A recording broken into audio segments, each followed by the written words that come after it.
සරණයි සියලු දෙනාටම. කාර්යබහුල ජීවිතයෙන් මදකට මිදී ජීවිත යථාර්ථයේ විනිවිද දකින්නට අවැස් වෙන හෝරාවක් මෙලෙසින් ආරම්භ කෙරෙන්නේ. බෞද්ධ රූපවාහිනිය සෑම දිනකම පස්වරු 4ට වේද සංනිවේදනය කරන ජීවී සූත්‍ර ධර්ම දේශනාව මෙතෙන් සිට පුරා හෝරාවක කාලයක් පින්වත් ඔබට ශ්‍රවණය කිරීමේ හැකියාව ලැබෙනවා. උතුම් වූ සද්ධර්ම දේශනාව පවත්වන්නට අප කෙරේ මහත් අනුකම්පාවෙන් මේ උතුම් වූ ධම්සභා මණ්ඩපයට වැඩම කොට වදාළ පූජ්‍යපාද ගලිකඹුවේ ඥානදීප ගෞරවනීය ස්වාමින් වහන්සේ අපි සියලු දෙනාම එක්ව සාතුනාද පවත්වා පිළිගනිමු. සාදු සාදු සාදු. උතුම් වූ දේශනාව මුළු ලෝකයටම සංනිවේදනය කරන්නට පින්බර දායකත්වයෙන් කටයුතු කරන්නේ ඇතුල් කෝට්ටේ උස්වත්ත මාවතේ පදිංචි යූ.ඩී. රූපානන්ද මහතා, එස්.ඒ. රූපා අභිෂ්ඨාංගනී මහත්මිය, මදුෂා හා කලණි යන දියණියන් ඇතුළු පින්වත් පිරිස විසින් එසේනම් සදරම දේශනාව ආරම්භ කිරීමට ප්‍රථමයෙන් ලෞතර මාමෑණී බුදුරජාණන් වහන්සේට මල්වට්ටිය පූජා කිරීමටත් දේශකයන්න් වහන්සේට දහත් වට්ටිය පිළිගන්වා දේශනාවට ආරාධනා කරන්නට දායක පින්වත් පිරිසට ආරාධනා කර සිටින අතර ඒ අතරතුර කලාකරුවන් විසින් හේවිසි වාදනය සිදු කරනවා ඇති.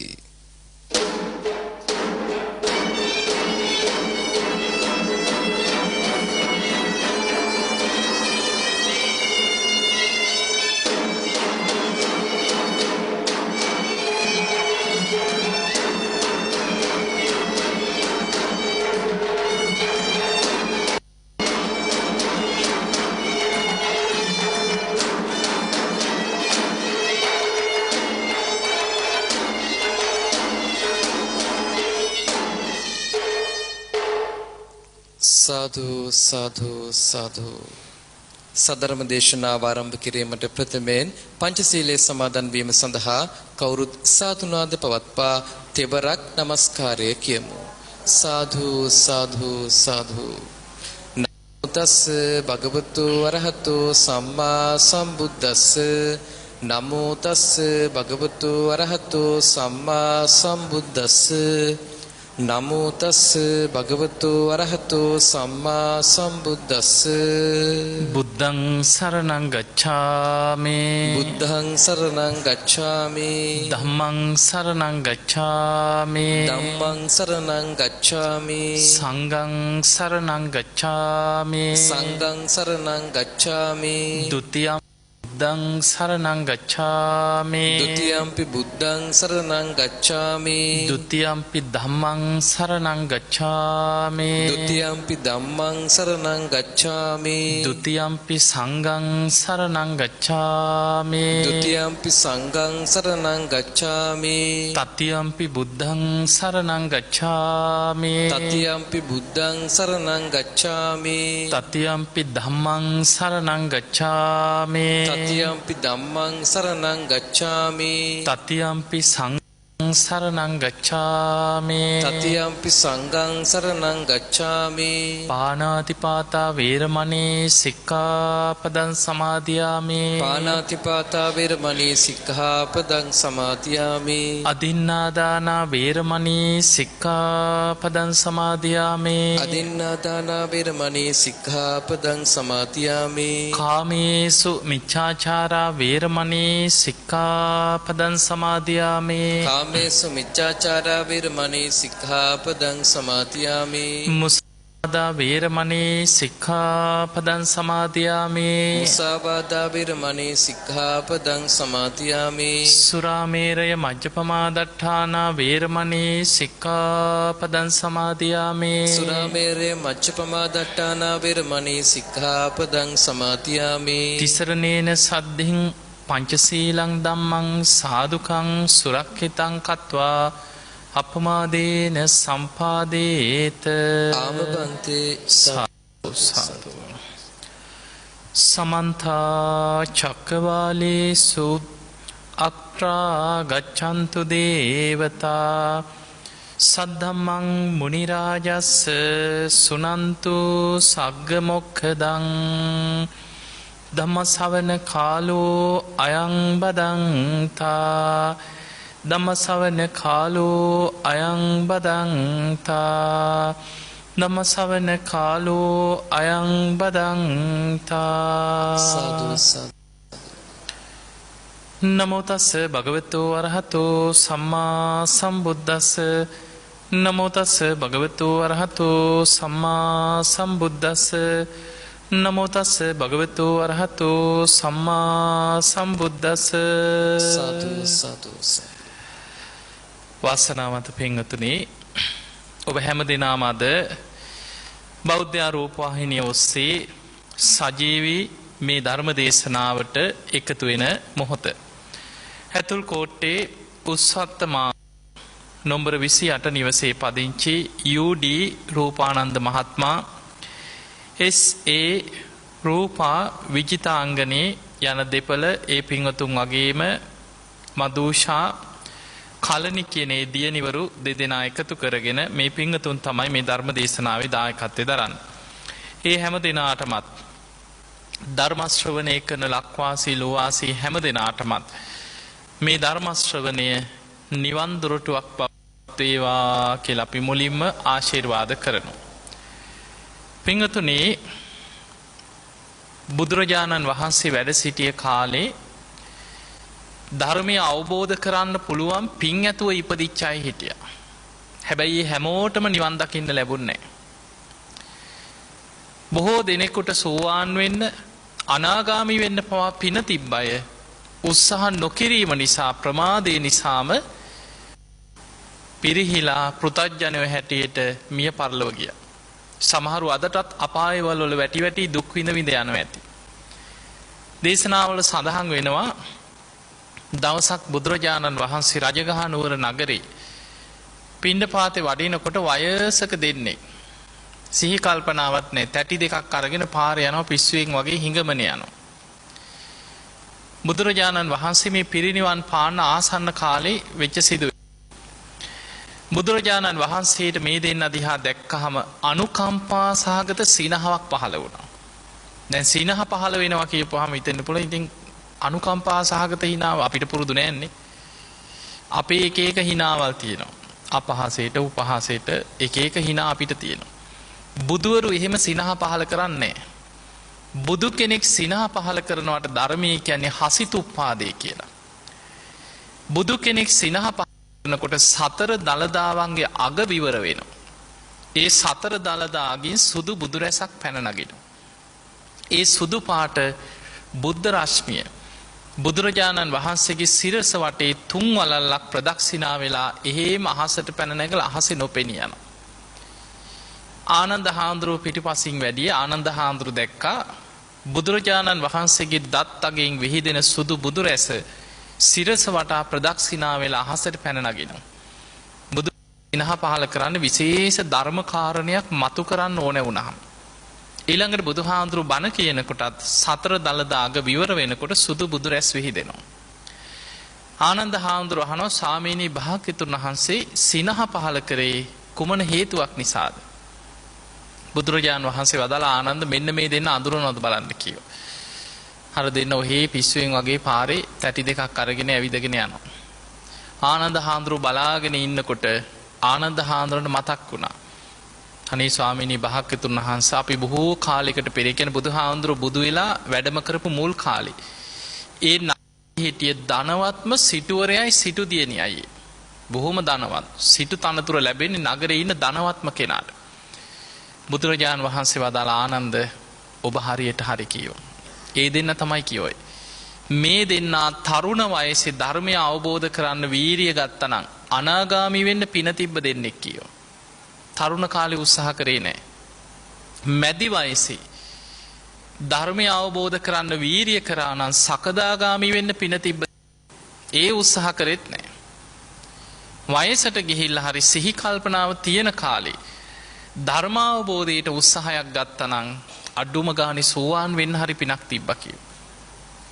පින තියෙනකන් තමයි ඔක්කොම සල්ලි, සිටු තනතුරු, ඔක්කොම බලය ඔක්කොම රැඳෙන්නේ ওই පිනත් එක්ක. පින ගෙවිලා යනකොට හම්බ කරගත්ත වස්තුව, දීපල ඔක්කොම නැති වුණා. මහා පාරට හිඟමනට වැටුණා පින නැති වෙනකොට. පාරේ යනවා පිස්සුවෙන් වගේ තැටි දෙකක් අරගෙන. ඒ වෙනකොට සෝවාන් වෙන්න තිබ්බ පිරිහිලා. එතකොට බලන්න බුදුරජාණන් වහන්සේ පහළ වෙච්ච කාලේ බුදුහාමුදුරුවෝ වැඩ හිටිය නගරයකම මහා ධනවත් සිටුවරයයි සිටු දියණියයි හැටියට හිටපු දෙන්නේ. බණ ඇහුවේ නෑ, වීරිය කරේ නෑ, අප්‍රමාදීව ධර්මාවබෝධයට හිත යොමු කරගත්තේ නෑ. ප්‍රමාද වෙවි හිටියා. ධර්මාවබෝධයට තිබ්බ පිණින් ප්‍රයෝජනයක් ගත්තේ නෑ. පිරිහිලා ගියා. අද සමහරලාට කොහේ හරි අපායක වැටි යනවා ඇති. ඒ නිසා පින්වතුනි ධර්මාවබෝධයට පින තිබ්බා. උත්සාහ නොකිරීම නිසා පිරිහිලා යන්න පුළුවන්. දැන් අජාසත් රජුරු සෝවාන් වෙන්න පිනක් තිබ්බ කෙනෙක්. අජාසත් රජුරුව ගැන ධර්මයේ සඳහන් වෙන්නේ අජාසත් රජුරුවන්ට සෝවාන් වෙන්න පින තිබ්බා. පින්වතුනි සෝතාපන්න ඵලයට පත් වෙන්න නම් උපකාර වෙන අංග 4ක් තියෙනවා. සෝවාන් වෙන්න උපකාර වෙන. ඒවටත් කියන්නේ සෝතාපට්ටි අංග. සෝවාන් වෙච්ච කෙනෙකුට පිළිහිටන අංග 4ක් තියෙනවා. ඒවටත් කියනවා සෝතාපට්ටි අංග කියලා. සෝවාන් ඵලයට පත් වෙන්න බාහිර අංග දෙකක් Tamanට එකතු වෙන්න ඕන. ඒ තමයි කල්යාණ මිත්‍ර ඇසුරයි සද්ධර්ම ශ්‍රවණයයි. ඒක බාහිරින්. කල්යාණ මිත්‍රයා හරියටම පැහැදිලිව නිවන් මඟ පෙන්වන කල්යාණ මිත්‍රයෙක්ගේ ඇසුර ලැබෙන්න ඕනේ. ඒ කල්යාණ මිත්‍රයාගෙන් තමයි සද්ධර්ම ශ්‍රවණේ පිරිසිදු නිවැරදි නිවන් මඟ අහන්න ලැබෙන්න ඕන. අන්න ඒ දෙකම බාහිරින් ලැබෙන්නේ. සෝවාන් වෙන්න නම් තමන් තුල තියෙන්න ඕනේ යෝනිසෝ මනසිකාරය. ඒ අහන ධර්මයේ තමා තුලින් විමසක්ෂතාවය. අහන බණ තමන් තුලට පමුණවා ගන්න ඕනේ. ඔබ දන්නවා මේ ධර්මයේ තියෙන එක ලක්ෂණයක්. ඕපනයිකෝ. අපි ධර්මයේ ගුණ කියනකොට කියන ඕපනයිකෝ. ඕපනයිකෝ කියන්නේ තමා තුලින් බලන්න තියෙන. තමන්ගේ ජීවිතයට පමුණවාගෙන තමා තුලිනුයි මේ ධර්මයේ විමස බලන්න තියෙන. ඒ විමසීමේ හැකියාවට කියන යෝනිසෝ මනසිකාරය. ඒක තමන්ගේ දෙයක්. බාහිර කෙනෙකුට දෙන්න බෑ. ඊළඟ දේ තමයි ධම්මානුධම්ම ප්‍රතිපදාව. ඒකත් තමන්ගේ දෙයක්. ධර්මයට අනුකූලව ජීවත් වීම. ඔන්න ඔය අංග 4 එකතු වෙච්ච තැන එයාට ධර්මාවබෝධයට අවස්ථාව තියෙනවා.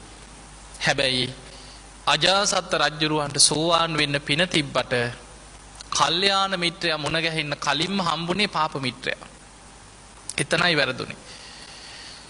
මුලින්ම පාප මිත්‍රයා හම්බුණා. පාප මිත්‍රයා පිළිගත්තා.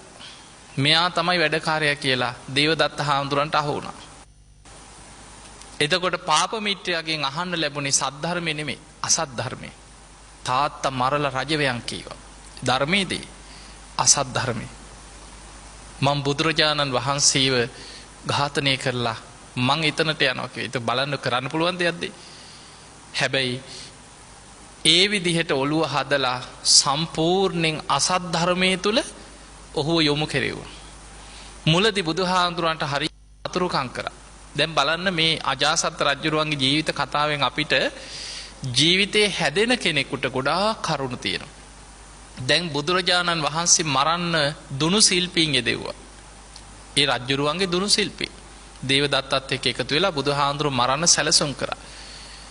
දුනු ආයෝ අජාසත් රජුරුවන්ගේ. ඊළඟට නාලාගිරි යතා ඔබ දන්නවන්නේ කාගේද?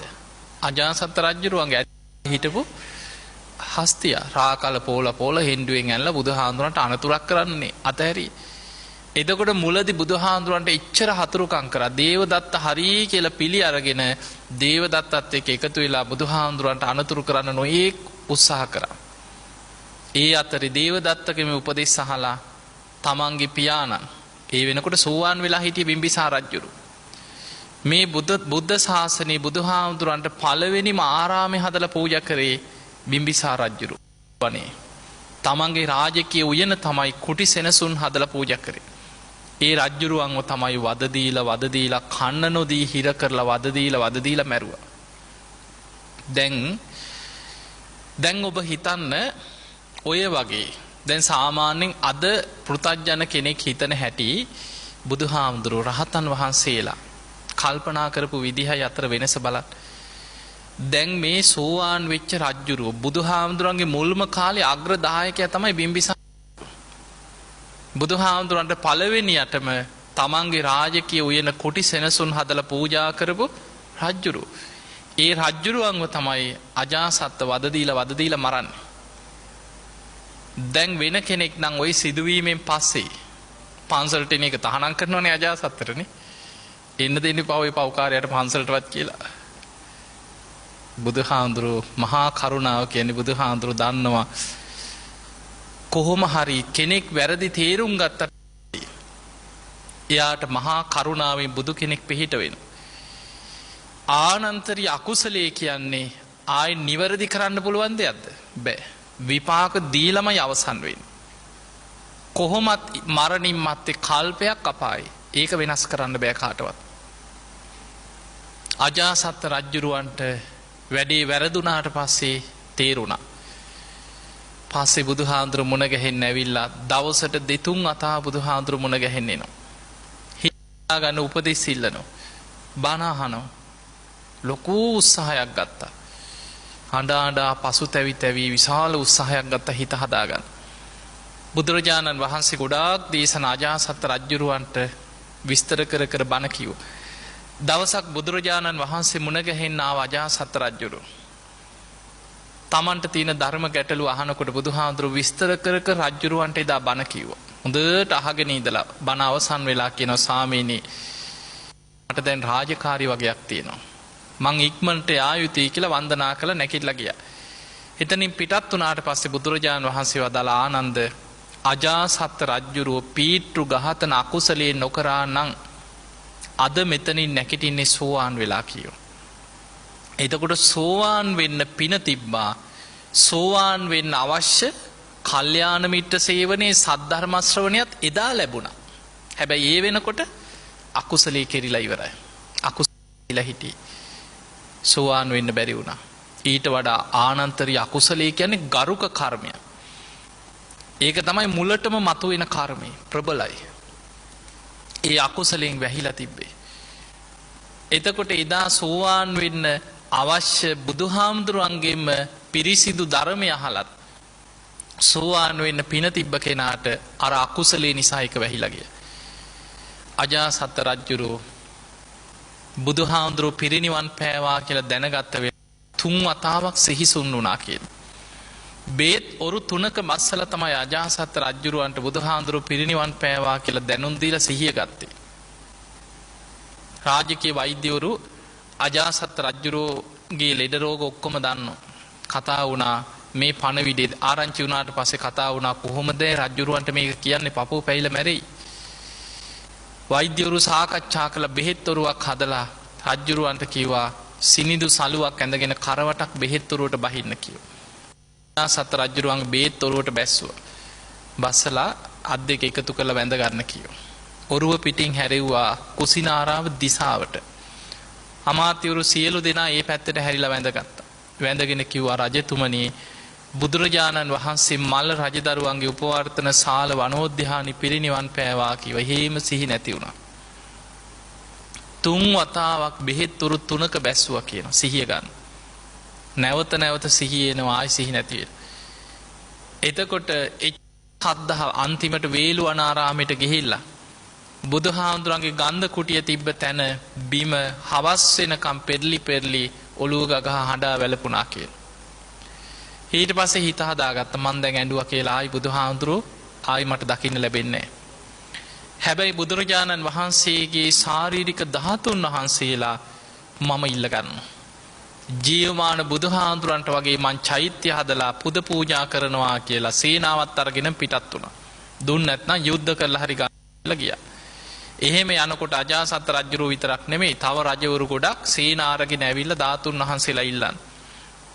ද්‍රෝණ බමුණ මැදිහත් වෙලා ධාතුන් වහන්සේලා බෙදලා දෙනකොට දැන් බලන්න සාමාන්‍ය කෙලෙස් සහිත අය නම් හිතන්නේ කොහොමද? ඔය පව්කාර රජාට දෙන්න එපා ධාතුන් වහන්සේලා. එහෙම කියනවනේ. හැබැයි රහතන් වහන්සේලා දකිනවා මේ රජ්ජුරුවන්ගෙන් ශාසනය අනාගතේ බැබලෙනවා. ඔබ දන්නවා රුවන්වැලි මහා සෑයේ වැඩ ඉන්නේ ද්‍රෝණයක් ධාතුන් වහන්සේලා. ඒ කියන්නේ බුදුහාඳුරන්ගේ බුදු සිරුරේ තිබ්බ ධාතුන් වහන්සේලාගෙන් 8න් එකක්. ඔක්කොම ශරීරයේ තිබුණේ ද්‍රෝණ 8යි. මුලදී රජවරු 8 දෙනෙකුට ඩ්‍රෝනේ බැගින් බෙදලා දෙනකොට අජාසත් රජුරවන්ට ඩ්‍රෝනයක ප්‍රමාණයක්ම දුන්නා. 8න් එකක් දුන්නා. මේ අජාසත් රජුරෝ තමන්ට ලැබිච්ච ධාතුන් වහන්සේලා අරගෙන මේ ගමන ආපහු රජගහනුවරට යනකොට අනිත් රජවරු නම් ඉක්මනට ධාතුන් වහන්සේලා අරගෙන රාජ්‍යයත් උනා. අජාසත් රජුරෝ රාජ්‍ය ගැන ගානක්වත් නැහැ. ධාතුන් වහන්සේලා ගැනමයි දැන් හිත. බොහොම හිමින් වඩම්මගෙන යනවා ටික දුරක්. නතර වෙලා මණ්ඩපයක් හදලා වටේම තියෙන මල් සේනාව යවලා මල් කඩාගෙන ඇවිල්ලා මල් පූජා පවත්වන. මල් ඉහා බොහොම හිමින් ගමන යනකොට සක්‍ර දෙවියෝ මේක දැකලා මහා කාශ්‍යප මහරහතන් වහන්සේට කියනවා ස්වාමීනි රජ්ජුරුව යන ගමන ඉක්මන් කරවන්න කිව්වා. නැත්නම් රාජිකයි දැන් රජ්ජුරුව නෑ. ඉක්මනින් රාජ්‍යයට රජ්ජුරුවන්ව පිටත් කරන්න. ඒ වෙලාවේ සක්‍ර දෙවියෝ කියනවා පෘතජ්ජනයන් අතර ඒ වෙනකොට ලෝකේ ජීවත් වෙච්ච මිනිස්යන් අතර ලෝකෙම පෘතජ්ජනයන් අතර අජාසත් රජ්ජුරුව තරම් සද්ධාවන්ත රජ කෙනෙක් දෙවියන් දිවසින් දකින්නේ නැහැ කියනවා. සක්‍ර දෙවියන් කියන්නේ. මොකද මාර්ගඵලයක් ලබන්න බෑ අර ආනන්තරී අකුසලේ නිසා. පෘතජ්ජනයන් අතර ඒ තරම් සද්ධාවන්ත කෙනෙක් එදා හිටියේ නැහැ. ඔබ දන්නවා බුදුහාමුදුරුවෝ පිරිනිවන් පාලා මාස 3ක් යනකොට 500ක් රහතන් වහන්සේලා එකතු කරලා සප්තපරණී ගුහාව ඉදිරිපිට ධර්ම සංගායනාවක් කරා. සම්පූර්ණ ධර්ම සංගායනාවට මාස 7ක් රාජ්‍ය අනුග්‍රහය දෙමින් සියලු කටයුතු සංවිධානය කරේ අජාසත් රජුරු. බුදුහාමුදුරුවන්ගේ පළවෙනි දේශනාවේ ඉඳන් පිරිනිවන් මංචකයේ අන්තිම බුද්ධ වචනේ දක්වාම 84000ක ධර්මස්කන්ධේ 500ක් රහතන් වහන්සේලා ඒවා සංගායනා කරලා පිටකවලට බෙදලා සජ්ජායනා කර ඒ ශිෂ්‍ය පරම්පරාවල් වලට ධර්ම විනය රැකගෙන යන්න බාර දීලා මේ ධර්මයේ ස්ථාපිත කරන්න සම්පූර්ණ මූලිකත්වය අරගෙන රාජ්‍ය අනුග්‍රහය දුන්නේ අජාසත් රජුරු. අදත් අපි මේ බණ කතා කරන්නේ අර අජාසත් රජුරුවන්ගේ රාජ්‍ය අනුග්‍රහයත් එක්ක තමයි පළවෙනි ධර්ම සංගායනාව සිද්ධ වුණේ. ඊළඟට සංගායනාව අවසානයේ මහා කාශ්‍යප මහ රහතන් වහන්සේ ලෝකෙ දිහා බැලුවා. ධාතුන් වහන්සේලා දැන් ඩ්‍රෝන 8කට බෙදලා රජවරු 8 දෙනෙකුට බෙදලා දුන්නා. අනාගතයේ මේ ධාතුන් වහන්සේලාට ආරක්ෂාවක් තියනවද කියලා බලනකොට විශාල විපතක් වෙනවා. අනාගතයේ මිත්‍යා දෘෂ්ටික රජවරු බලවත් වෙලා විහෙර විහාර විනාශ කරලා සෑයවල් විනාශ කරලා අනතුරු විපත් වෙනවා ධාතුන් වහන්සේලාට. ඒ නිසා අවුරුදු 230 ගණනක් යනතෙක් ධාතුන් වහන්සේලා කාටවත් හොයන්න බැරි වෙන විදිහේ පොළොව ඇතුලේ ධාතුන් කළ ආරක්ෂා කරන්න වෙනවා. මහා කාශ්‍යප මහරහතන් වහන්සේ අජාසත් රජුරවන්ට දැනුම් දුන්න රජතුමනි බෙදලා දීපු ධාතුන් වහන්සේලා ආපහු ඉල්ල ගන්න වෙනවා. රාමගාම නගරේ කෝලිය රජදරුවන්ට දීපු ධාතු ඩ්‍රෝනේ ඇරෙන්න අනිත් ඔක්කොම ආපහු ගන්න වෙනවා කිව්වා. එතකොට අජාසත් රජුරෝ කිව්වනේ ස්වාමීනි ධාතුන් වහන්සේලා ඉල්ලා ගැනීම ඔබ වහන්සේට බාරයි කිව්වා. නැත්නම් ওই රජවරු මාත් එක්ක යුද්ධ කරගන්නයි කිව්වා. ඒ ධාතුන් වහන්සේලාගේ ආරක්ෂා කිරීම ඔබ වහන්සේලා කියන විදිහට මම ඒ ඔක්කොම ඒ විදිහට කරන්නම් කිව්වා. රාමගාම නගරේ කෝලිය රජදරුවන්ට දීපු ධාතු ඩ්‍රෝනේ ගත්තේ නැහැ කියනවා. ඒ ඩ්‍රෝනේ තමයි රුවන්වැලි සෑයට ලැබුණේ. අනෙක් ධාතුන් වහන්සේලා ඩ්‍රෝන 7 එකතු කරා. 8න් 7ක් එකතු කරා.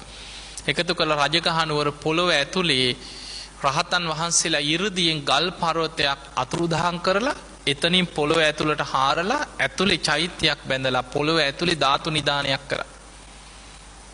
කාටවත් හොයාගන්න බැරි වෙන්නේ. එහෙම නිදානයක් කරලා නිකන් හිටියෙත් නෑ. සයන්ට කාටවත් එතනට ලං වෙන්න බැරි වෙන්න දෙවියන්ට ආරාධනා කරා මෙතන ආරක්ෂාවක් දිව්‍යමය ආරක්ෂාවක් මවන්න කියලා. ඒ වෙලාවේ තමයි විශ්වකර්ම දෙවියන් සක්‍ර දෙවියන්ගේ ඉල්ලීම මත වාල සංඝටකය කියලා කඩු කරකැවෙන යන්ත්‍රයක් දෙවියන් 이르දියෙන් එතන මැව්වා කියන.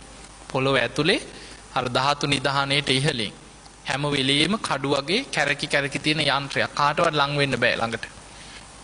ඊට පස්සේ 이르දියෙන් අර අතුරුදහන් කරපු පර්වතයේ උඩ පිහිටෝලා කාටවත් බැරි වෙන විදිහේ පොළොව ඇතුලේ ධාතු නිදානයක් කරලා තිබ්බා. අවුරුදු 230 ගානකට පස්සේ ධර්මාශෝක රජුරු තුන්වෙනි ධර්ම සංගායනාව කරලා කරපු රජුරු අන්න එතනදී තමයි මොග්ගලී පුත්තිස්ස මහරහතන් වහන්සේගෙන් උපදෙස් ඇතුව ওই ධාතු නිධානයේ තිබ්බ තැන හොයාගෙන ඒ ධාතුන් වහන්සේලා අරගෙන තමයි 84000ක් විහෙර විහාරවල ධාතු තැන්පත් කෙරුවේ. එතකොට අජාසත් රජුරෝ තමයි ඒ ධාතුන් වහන්සේලා ටිකක් ආරක්ෂා කරලා අනාගතයට රැකලා දුන්නේ. දැන් ඔච්චර ශාසනය වෙනුවෙන් ඔය කටයුතු කරපු සද්ධාවන්ත රජුරු අන්තිම කාලේ අද කොහෙද? මේ බණහනකොට අජාසත් රජුරෝ ගැන කියනකොට දැන් කොහෙද? අපාය පැහෙනවා. කර්ම විපාක කියන්නේ හරීම භයානකයි. කර්ම විපාක ඒව කාටවත් බේරන්න බැරි ඒවා තියෙනවා. බුදුහාමුදුරන්ටවත් බේරන්න බෑ. දැන් බුදුහාමුදුරන්ගේ මාමණ්ඩි කවුද? සුප්‍රබුද්ධ රජුරෝ පොළොව පලාගෙනම අපායට ගියේ. මාලිගාවේ පියගැට පෙළ ළඟදී. බුදුහාමුදුර ඇතුළු මහා සංඝයා වඩිනකොට පාර අහුරගෙන නින්දා අපහාස කරලා බුදු කෙනෙක් වඩින මග අහුරලා ආපහු හැරෙව්වා. දින 7ක් ඇතුළත විපාක දෙන කර්මයක්. මාලිගාවේ පියගැට පෙළ ළඟදී පොළොව පලාගෙන අපායට ගියා. යසෝදරාවගේ තාත්තා. දේවදත්ත කියන්නේ සහෝදරයා වගේ. බුදුහාමුදුරන්ගේ මසිනා. එතකොට බුදුහාමුදුරුව වැඩයින් නැද්දිම පොළොව පලාගෙන අපායට අන්තිමට අනේ මට බුදුහාමුදුරුව දකින්න ඕනේ අනේ මා උස්සගෙන යන්න කියලා ඇඳ පිටින් උස්සගෙන ආවා. එනකොට බුදුරජාණන් වහන්සේ ඈතදීම කිව්වා දේවදත්තට කවදාවත් බුදුහාමුදුරන් ඇස් දෙකෙන් දකින්න ලැබෙන්නේ නැහැ කියලා. හැබැයි දැන් උස්සගෙන එනවා. එනකොට ළඟටම ආවා. ඈත ජේතවනේ පේන මට්ටමටම දැන් උස්සගෙන එනවා. පිරිස දුවගෙන ඇවිල්ලා කියන ස්වාමීනි දැන් අර හරි. ඔන්න දැන් ළඟටම එනවා. ඔන්න දැන් ජේතවනේ පේන මාණිකිය. පේන මානෙදී දේවදත්ත කිව්වා මාව ඔහොම තියපල්ලා කිව්වා. මට බුදුහාඳුර ළඟට යන්න කලින් චුට්ටක් මේ වතුරෙන් ඇඟපත පොඩ්ඩක් තෙමා ගන්න ඕන කිව්වා. ඊට පස්සේ එහෙමම තිබ්බා. ඊට පස්සේ අමාරුවෙන් අර ඇඳේ වාඩි වෙලා පොළොවට අඩිය තියලා නැගිටින්න හදනකොටම විශාල ජාලාවක් එක පොළොවට ඇදිලා ගියා. කරගත්ත කර්ම විපාක අදටත් අපායි. ඒ නිසා මතක තියාගන්න කර්ම විපාක කියන්නේ බුදුහාඳුරු පෙන්වන්න අන්තලික්කේන සමුද්ද මජ්ජ ආන්තරීක්ෂේ අහසේ කර්ම විපාක වලින් හැංගිලා බේරෙන්න තැනක් නැහැ. ඕම් මං විපාක එනකොට මෙන්න මෙතන හැංගෙනවා කියලා හැංගෙන්න තැනක් නැහැ. සමුද්ද මජ්ජේ මුහුද මැද්දට ගිහිල්ලා ඔන්න අපි නම් බේරුණා කියලා මුහුද මැද්ද කර්ම විපාකෙන් හැංගිලා බේරෙන්න තැනක් නැහැ. නපබ්බතානං විවරම් පවිස්ස පර්වතයක් ඇතුලේ කන්දක් අස්සේ කොහේ හරි ගල් ගුහාවක් අස්සේ රිංගලා එහෙම බේරෙන්න තැනකුත් නැහැ කියලා. තමන් යම් කර්මයක් කරොත් ඒකේ විපාක තමන් කරා එනවාමයි. දැන් ඔය සුප්‍රබුද්ධ රජුරොත් මාලිගාවේ උඩුමහල් තලයේටම නැගලා හිටිය දවස් 7ක්. ඒ අකුසලේ කරලා බුදුහාඳුරන්ට මග අහුරලා නින්දා පහලා බුද්ධ ප්‍රමුඛ සංඝයා ආපහු වැඩියා. යන්න දුන්නෙම නෑ ඒ පාරේ. රජුරවන්ට ටිකක් බය හිතුණා. ඊට පස්සේ රාජකීය ඔත්තුකාරයන්ට කීවා පොඩ්ඩක් ගිහින් බුදුහාඳුරෝ මං ගැන මොනවද දැන් කියන්නේ කියලා හොයාගෙන එන්න කියලා. බුදුරජාන් වහන්සේ ආපහු හැරිලා වැඩම කරලා එදා විවේකයෙන් වැඩ ඉන්නකොට ආනන්ද හාමුදුරුවෝ ස්වාමීනි භාග්‍යතුන් වහන්සේ මේ සුප්‍රබුද්ධ රජුරෝ කරගත්තේ ලොකු අකුසලයක් නේද? බුදුහාඳුරුවෝ ආනන්ද බුදු කෙනෙකුට මග අහුරනවා කියන්නේ දින 7ක් ඇතුළත විපාක දෙන කර්මයක්. ඒක ලෝක ධර්මතාවය. බුදු කෙනෙකුට මග අහුරලා බුදු කෙනෙක් කියන්නේ ආපස්සට යන්නේ. ආපහු හැරෙව්වොත් දින 7ක් ඇතුළත විපාක දෙන කර්මයක්. ඔය මාලිගාවේ පියගැට පෙළ ළඟදී හරියටම තව දවස් 7ක් යන තැන රජුරෝ පොළොව පලාගෙන අපායට වැටෙනවා කියනවා. දැන් මේක කතාව ගියා. ඔත්තුකාරයන්ටත් ආරංචි වුණා.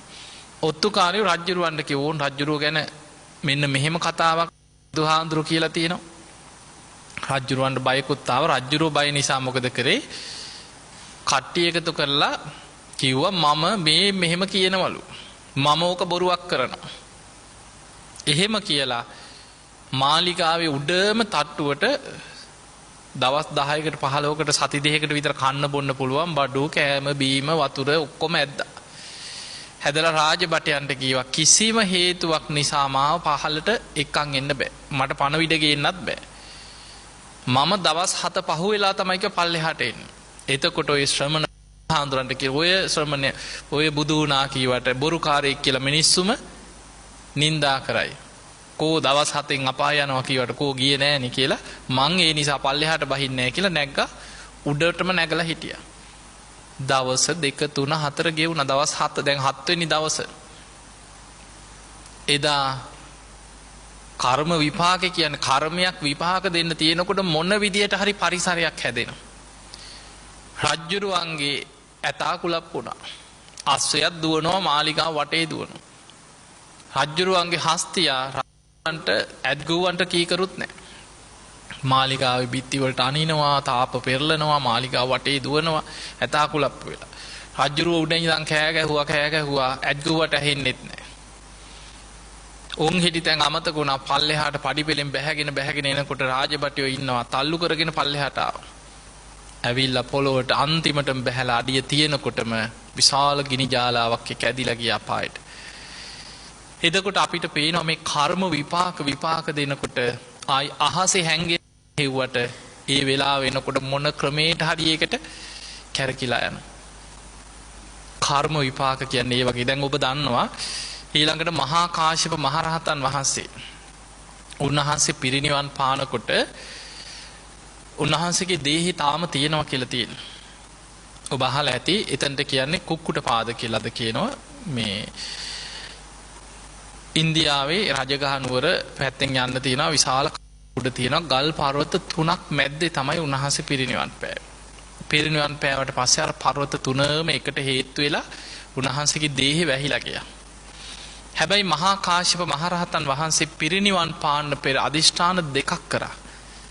එකක් තමයි උන්වහන්සේ අවුරුදු 120ක්ම වැඩ හිටියා. බුදුහාඳුරුවන් වගේමයි කියනවනේ.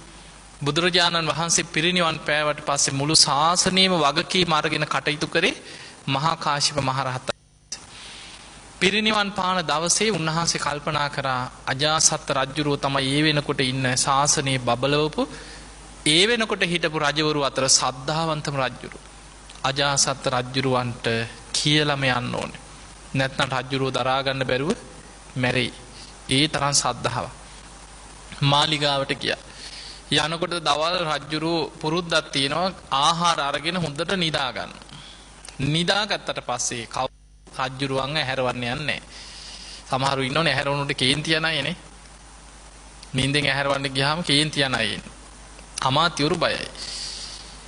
මහා කාශ්‍යප මහරහතන් වහන්සේ වැඩියා අමාත්‍යවරු කිව්වා අනේ ස්වාමීනි රජුරුව නිදි කිව්වා.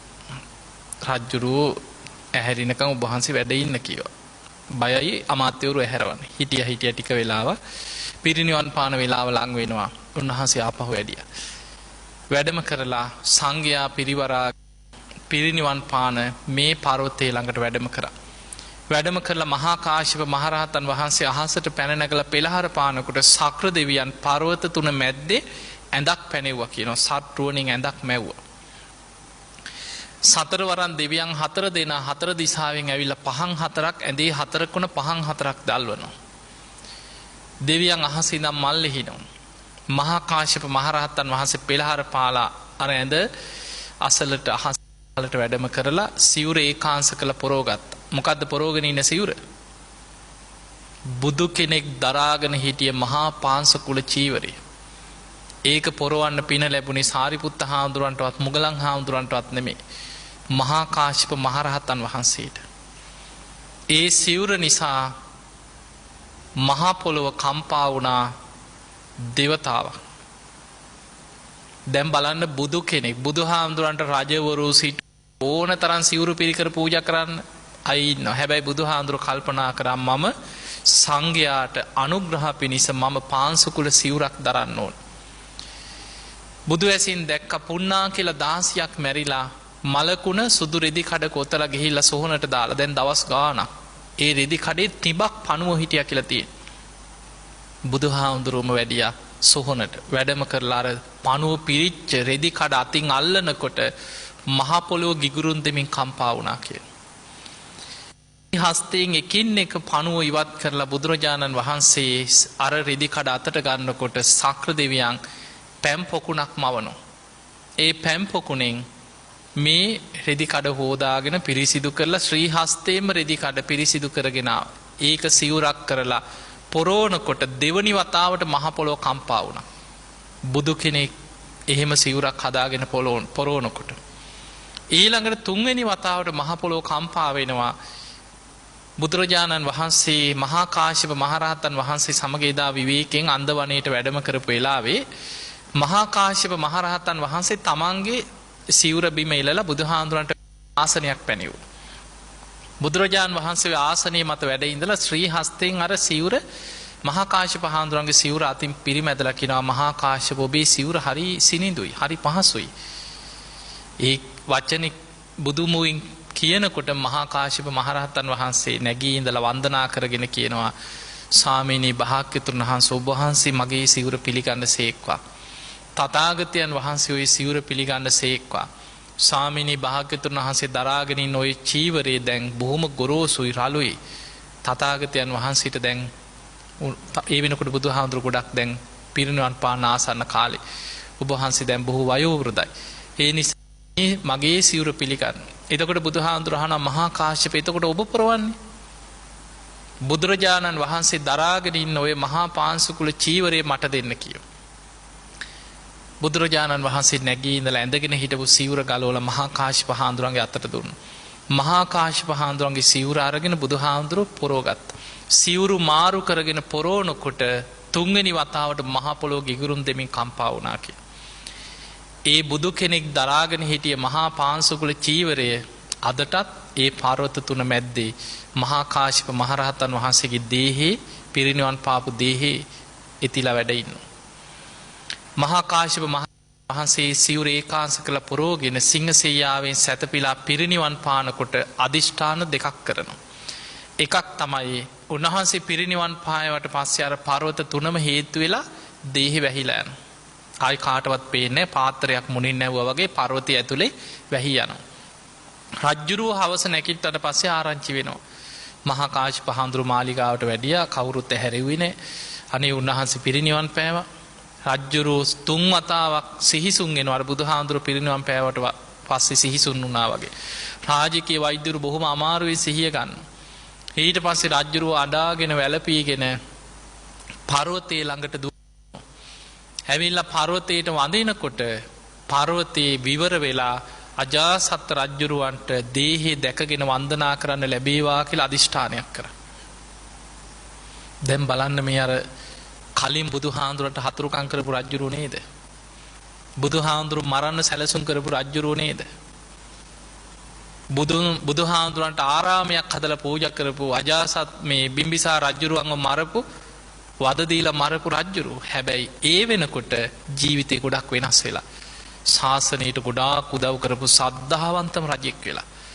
ඒ නිසා මහා කාශ්‍යප මහරහතන් වහන්සේ අදිෂ්ඨානයක් කරා. උන්වහන්සේ පිරිනිවන් පෑවත් අජාසත් රජ්ජුරුව පර්වතයට ඇවිල්ලා හඬාගෙන වැළපීගෙන වඳින වෙලාවට පර්වතේ විවර වෙලා උන්වහන්සේගේ දේහය දැක ගන්න ලැබේවා කියලා. එහෙම නොවුනොත් රජ්ජුරුව එතන මැරෙන්න පුළුවන්. දැක ගන්න ලැබේවා. ඒ විදිහටම අජාසත් රජ්ජුරුව ඇවිල්ලා වන්දනා කරනකොට පර්වතේ විවර වෙලා රජ්ජුරුවන්ට දේහය වන්දනා කරගන්න ලැබුණා. ඊට පස්සේ වැහිලා ගියා කියලා. එතකොට අපිට පේනවා කෙනෙකුට ජීවිතේ වැරදි අඩුපාඩු තිබුණත් වෙනස් වෙන්න පුළුවන්. අජාසත් රජ්ජුරුව වෙනස් වුණා. ඒ වෙනස් වෙච්ච එකේ ප්‍රතිඵලයක් තියෙයිද නැද්ද? අදාපායේ තමයි. මොකද ආනන්තරිය අකුසලේ බලවත්. කල්පයක් අපාය අදට විතරක් නෙමෙයි තව කොයිදාක් කල්පයක් කියන්නේ පොඩි කාලයක් නෙමෙයි. කල්පයක් අපායේ. ඒ අපායේ ආනන්තරිය අකුසලේ විපාක දීලා අවසන් වෙනකොට අර කරපු පින් ඔක්කොම බලවත් වෙලා එනවා. සත්තිස්සර නමින් පසේ බුද්ධත්වයට පත් වෙනවා කියන ඊට පස්සේ. එතකොට අපිට පේනවා ඒ පින මතුවෙලා එනවා. ඒ පින නැති වෙන්නේ නැහැ. ධර්ම සංගායනා කරවපු පිර ධාතුන් වහන්සේලා වෙනුවෙන් චෛත්‍ය හදවපු පින ඒක නැති වෙන්නේ. හැබැයි ඊට වඩා ප්‍රබලයි අර පියා මරපු පීතෘ ඝාතන අකුසල ආනන්තරී අකුසල් වලට ගරුක කර්ම කියන්නේ ඒකයි.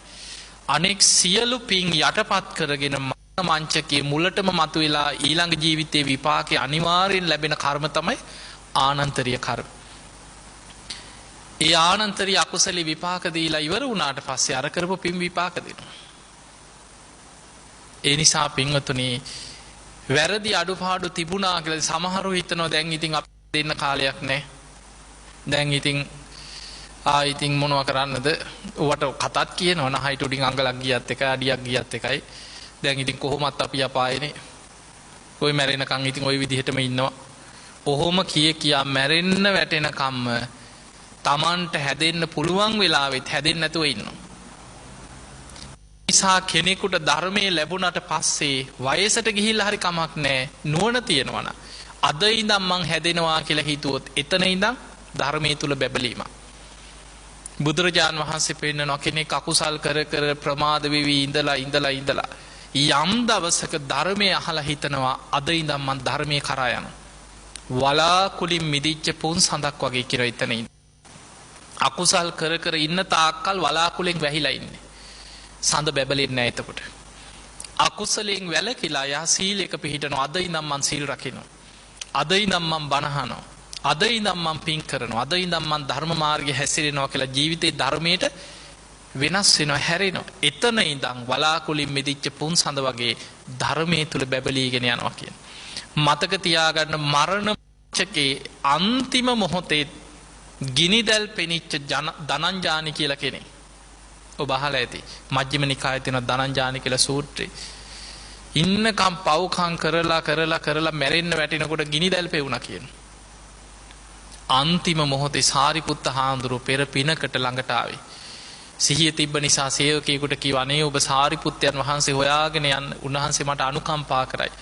උන්වහන්සේට මාව බලන්න කියන්නේ. සාරිපුත්ත හාමුදුරුවෝ වැඩියා.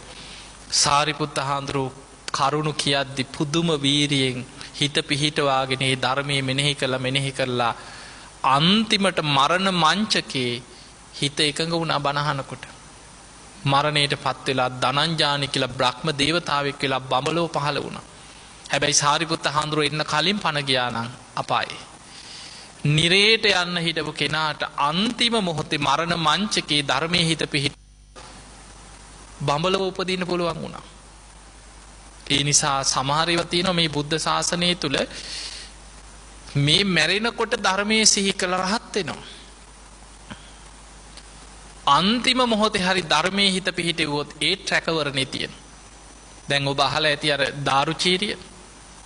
බාහ්‍ය දාරුචීරිය දරපතුරු ටිකක් ඇඳගෙන මහා පාරේ දන ගහගෙන ධර්මයේ සිහි කර ඉන්නකොට එළදෙනක් ඇන්න. අනිනකොට ඒ කර්ම විපාකයක් සරි. හැබැයි ඒ අනිනකොටම හිත කෙලෙසුන්ගෙන් මිදිලා රහත් වුණා. එතනම් පිරිනිවන් පෑ. ඔය වගේ නොකල වරදකට උල ඉඳවපු ස්වාමීන් වහන්සේ නම රජ්ජුරුවන්ගේ ආභරණ හොරකම් කරගත්ත හොරු ටිකක් කැලේ දුවගෙන යනකොට උන්වහන්සේගේ පාත්‍රේ නනා හිටියේ. ගංගායිනේ තිබ්බ පාත්‍රයට ආභරණ ටික දාලා හොරු හැංගුණා. පස්සේ පන්නගෙන ආපු රාජබටයන් අන්තිමට හොරා කියලා අල්ලගත්තේ මොකුත් නොදන්න අර පෑන් පහ හිටපු හාමුදුරුවෝ. ගගහ රජ්ජුරුව ළඟට ගෙනිච්චා. රජතුමනි මේන් හොරා කිව්වා. බේන් ආභරණ ටික ඔක්කොම අහු වුණා කිව්වා. රජ්ජුරුව ඒ වෙලේම අනකරව කවුල තියාපන් කිව්වා. මොකුත් දන්නේ. රතු මල් මාලාවක් දාලා අඬ බෙර ගගහ කස පහර දිදී නගරේ ඇදගෙන ගිහිල්ලා නැගෙනහිර දොරටුව ළඟදී උල ඉඳෙව්වා. ඒවත් සසරේ කරපු කර්ම. මේ භාවනා පැවිදි වෙලා හිටියත් නිවන් දකින්න ගියත් නිවන් දකින්න අන්තිමට රහත් වෙන මොහොතේ සංසාරේ කරපු කර්ම තියනවන විපාක දෙන්න. ඒවා අන්තිම ජීවිතෙත් විපාක දෙනවා. දැන් උල ඉඳෙව්වට පස්සේ ඔබ අහලා තියෙන ඉස්සර රජවරු උල තියනවා කියන එක. උල ඉඳෙව්වට පස්සේ ඇඟ හාරගෙන මේ බඩවැල් කාගෙන බඩ ඇතුලෙන් උලක් බහිනකොට ඇඟ ඇතුලට ධර්මයේ සිහි කරන්න මේ භාවනා කරන්න ඇස් පියාගෙන පුළුවන්ද? උන්වහන්සේට මේ වේදනාවත් එක්කම සිහි වුණා. අනේ බුදුරජාන් වහන්සේගේ කොච්චර සත්‍යයක්ද? ඉපදීම දුකයි කියලා නේ දේශනා කරේ. ඉපදිච්ච නිසා නේද මම මේ දුක් විඳින්නේ. සසරේ කොයිතරම් නොකල වැරදි වලට මේ වගේ දඬුවම් විඳලා ඇද්ද කියලා හිතුණා. බුදුහාඳුරන්ගේ බුදු ඇසට යොමු වුණා. උන්වහන්සේ කාටවත් පේන්නේ නැහැ. 이르දියෙන් මේ භික්ෂුවට විතරක් පෙනී හිටියා. පෙනී ඉඳලා ධර්මයේ සිහි කරා. මේ රූපේ නිට්ටයද අනිත්‍යද? අනිච්ඡම් බන්ති අනිත්‍යයි ස්වාමී. එහෙනම් මේ රූපේ නිසා ඔබට දැන් ඇති වෙන්නේ සැපක්ද දුකක්ද? දුක්ඛම් බන්ති දුකයි ස්වාමී. එහෙමනම් මේ රූපේ මම මගේ ආත්මයයි කියලා පිළිගන්න පුළුවන්ද? නොහේතම් බන්ති නැහැ ස්වාමිනේ. භික්ෂුව ඔබ මේ රූපේ යයි දුකයි අනාත්මයි කියලා විමසන්න කියනවා.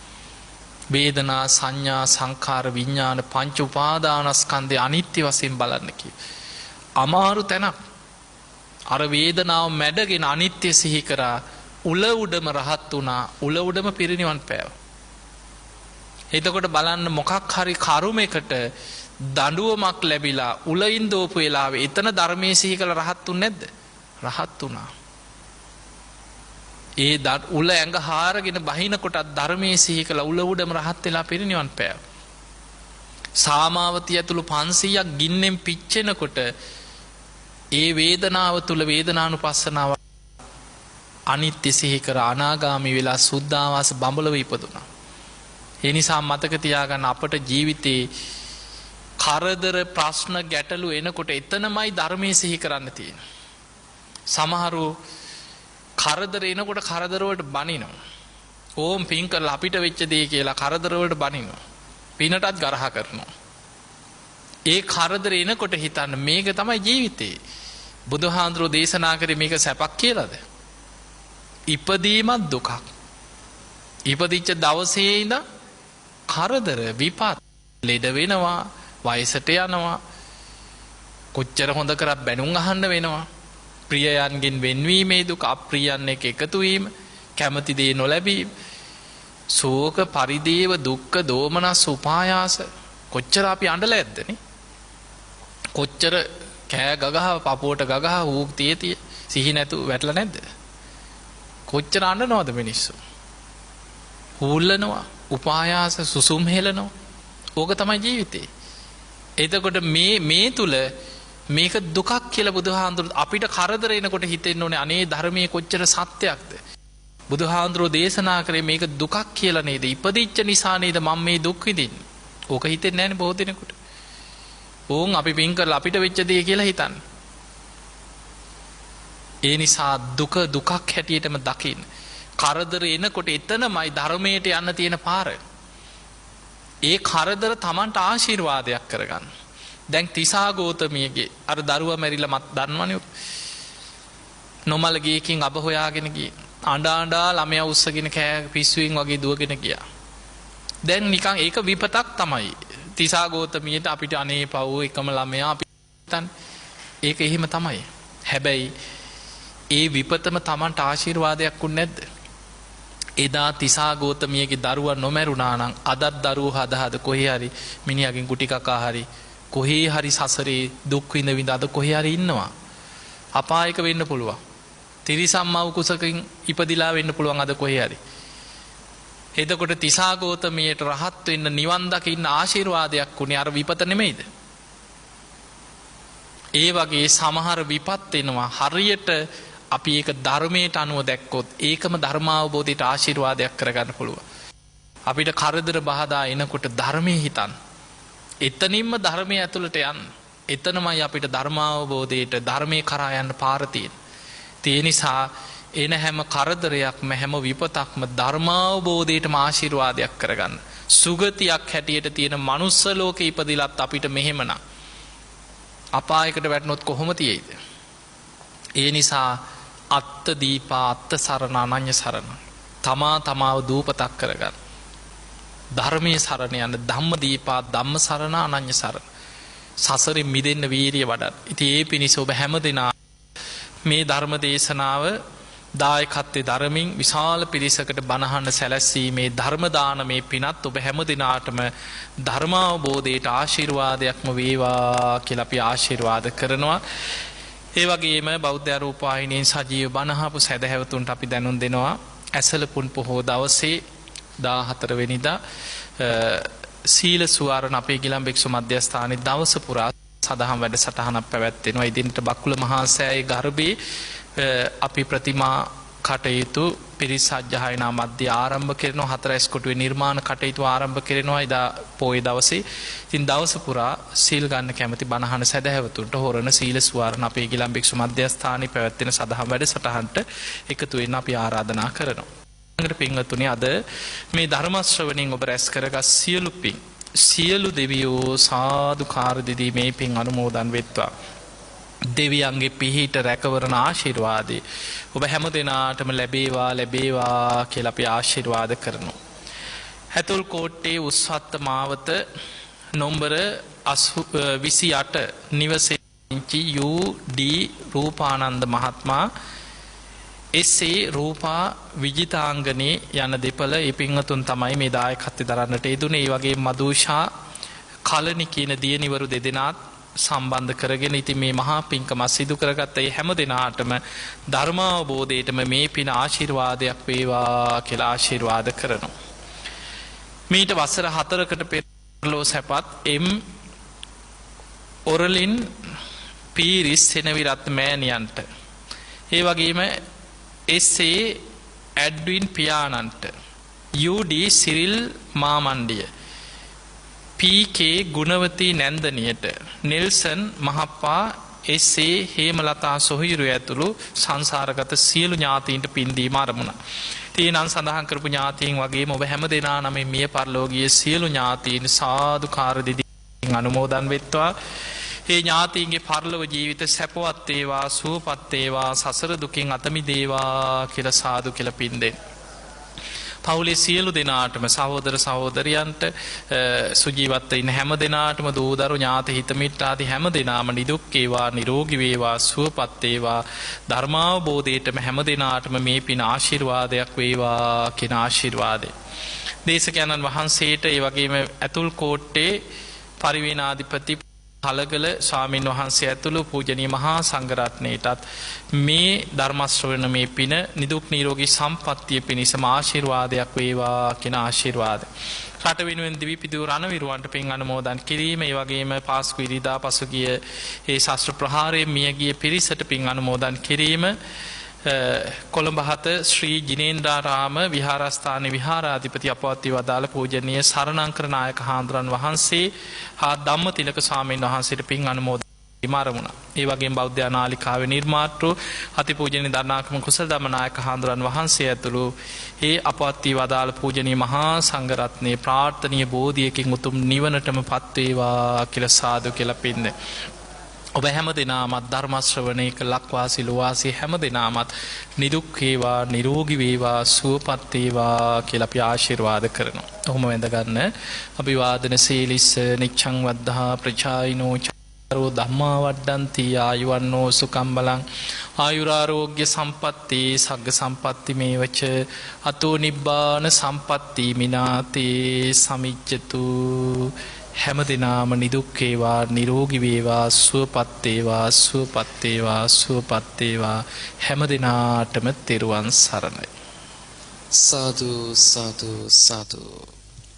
සජීවී සද්ධර්ම දේශනාවේ දායකත්වයෙන් දරූ පින්වත් පිරිසටයි මේ ආරාධනය. ගෞරවනීය ස්වාමීන්සේට පරිස්කාර පූජා කරන්නට උතුම් වූ සද්ධර්ම දේශනාව පවත්වන්නට අප කෙරෙහි මහත් අනුකම්පාවෙන් වැඩම කොට වදාළ පූජ්‍යපාද ගලිකමුවේ ඥානදීප ගෞරවනීය ස්වාමින් වහන්සේට තවත් চিරාත් කාලයක් මෙවැනි වූ ශාසනික කටයුතු සිදු කරන්නට ශක්තිය ධෛර්යය නිදුක් නිරෝගී චිරජීවනයේම ලැබේවායි අපි සියලු දෙනාම එක්ව සාදුනාද පවත්වා ප්‍රාර්ථනා කරමු. සාදු සාදු සාදු. උතුම් වූ සද්ධර්ම නාබ මුළු ලෝකයටම sannibedanaya කරන්නට පින්බර දායකත්වයේ ගැන කටයුතු කළේ ඇතුල් කෝට්ටේ උස්වත්ත මාවතේ පදිංචි UD රූපානන්ද මහතා හා එස්.ඒ. රූපා විචිතාංගනී මහත්මිය මදුෂා හා කලනි යන දියණිවරුන් ඇතුළු සදැහැති පින්වත් පිරිසයි උතුම් වූ ධර්ම දේශනාව මෙලෙසින් ලෝකයටම sannibedanaya කරන්නට පින්බර දායකත්වයේ ගැන කටයුතු කළේ. මෙම උතුම් වූ ධර්ම දේශනාව යලිත් වතාවක් ඔබට හෙට රාත්‍රී 11ට බෞද්ධ රූපවාහිනියෙන් ශ්‍රවණය කිරීමේ හා අවස්ථාවක් උදා වී තිබෙනවා. ඒ වගේම මෙවන් වූ ධර්ම දේශනාවන් සඳහා පින්වත් ඔබට දායකත්වය ලබා දෙන්නට පුළුවන්. කාර්යාලයේ වේලාවන්හිදී කතා කරන්න 0117 215 288 කියන දුරකථන අංකයට 0117 215 288 කියන දුරකථන අංකය ඇමතීමෙන් ඔබට ඒ පිළිබඳව වැඩිදුර විස්තර දැනගැනීමේ හැකියාව ලැබෙනවා. ඒ වගේම www.thebuddhist.tv යන වෙබ් අඩවියෙන් මේ උතුම් ධර්ම දේශනාවන් අන්තර්ජාලය හරහා ඔබට ශ්‍රවණය කරන්නට ඉඩ අවකාශය ලබා දී තිබෙනවා. www.thebuddhist.tv යන වෙබ් අඩවියෙන් මෙම ධර්ම දේශනාවන් ආදී ඔබට අන්තර්ජාලය හරහා ශ්‍රවණය කරන්නට නරඹන්නටත් පුළුවන්. පින්වත්නි, අපි ජීවිතේ හැම විටම ජයගත යුත්තේ ධර්මිකවයි. එවිට අපිට මෙලවත් පරලොවත් යන දෙලොවම සාර්ථකව ජය ගැනීමේ හැකියාව ලැබෙවි. ජීවිතය ජය ගන්නට අපි සියලු දෙනාම උත්සාහ කරමු. ඒ උත්සාහ කළ යුත්තේ ධර්මිකවයි. එසේනම් බෞද්ධ රූපවාහිනිය සෑම දිනකම පස්වරුවේ බෙවත sannivedanaya කරන සජීවී සූත්‍ර ධර්ම දේශනාවයි අද දිනට මෙතකින් නිමවට පත්වන්නේ. යලිත් සජීවී සද්ධර්ම දේශනාවකින් තරු 4ට හමු වෙමු. ඔබ සැමට සම්මා සම්බුදු සරණයි.